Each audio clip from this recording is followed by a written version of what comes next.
ही स्वस्थ ही स्वस्थ ही।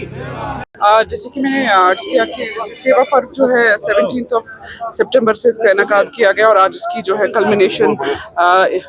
इवेंट था हमारा यहाँ 2 अक्टूबर को। इन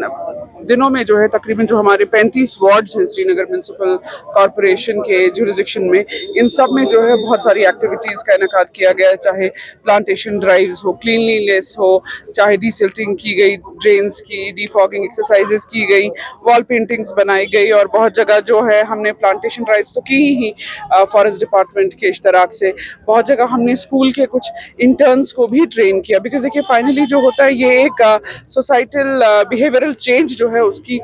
दरकार है, क्योंकि सोसाइटी को सिर्फ अगर ये समझा जाए कि सरकार ही का इसमें योगदान होगा तो वो गलत रहेगा। तो इश्तराक जो है वो सारे स्टेक होल्डर्स को लेकर ही किया जाता है, तभी एक सिटी जो है वो क्लीन रहती है और डेवलप रहती है।